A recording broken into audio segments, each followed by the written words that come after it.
Bom dia mais uma vez. Sejam todos bem-vindos ao nosso canal de meditação.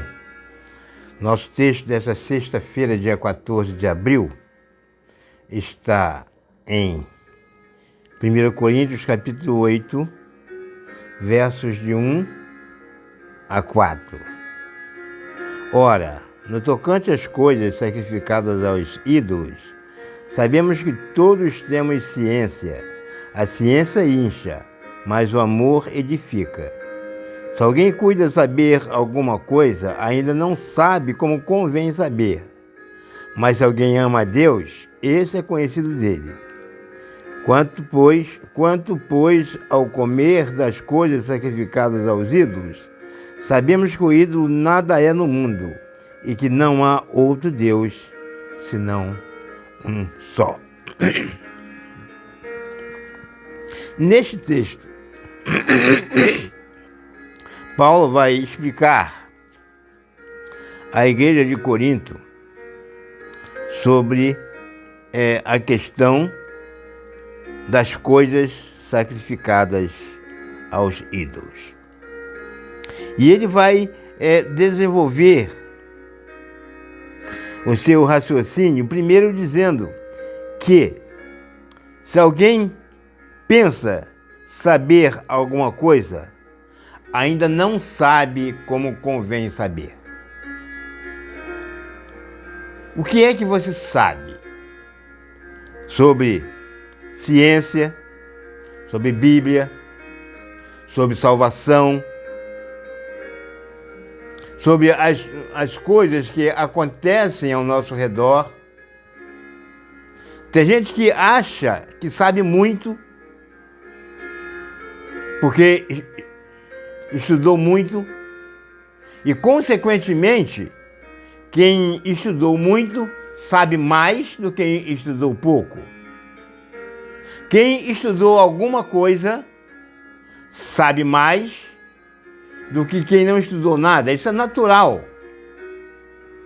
Mas Paulo vai dizer o seguinte, que ainda não sabe como convém saber. Isso quer dizer que nós nunca podemos parar de aprender. Mas ele vai dar essa introdução para dizer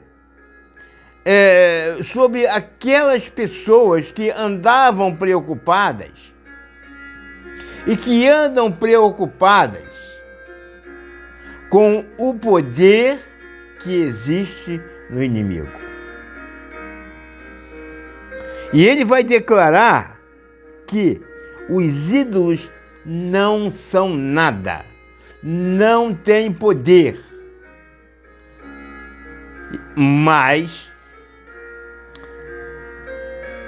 aquele que nos incentiva aos ídolos, este tem muito poder. Mas Jesus, quando ele ressurge, e ele se apresenta aos discípulos reunidos,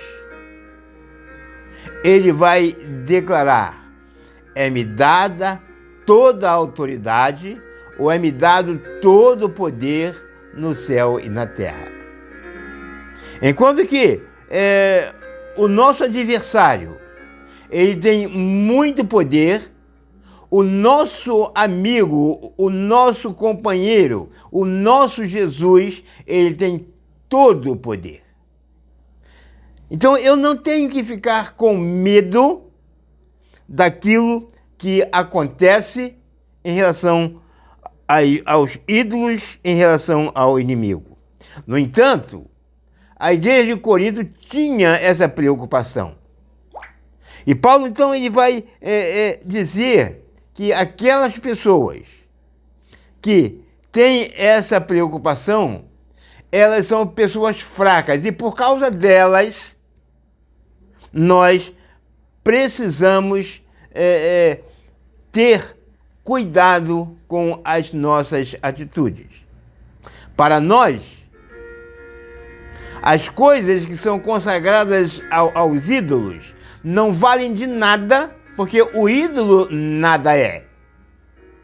Mas para essas pessoas fracas, quando nós nos associamos voluntariamente com essas pessoas, então nós estamos impedindo que os outros creiam em Jesus.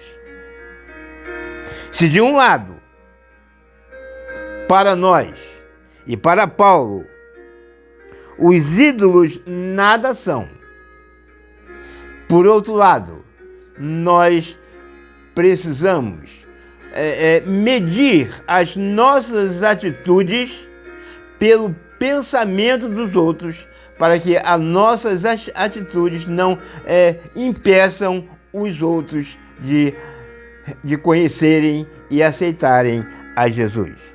E ele então diz que nós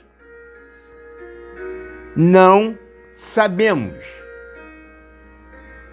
ainda o que devemos saber.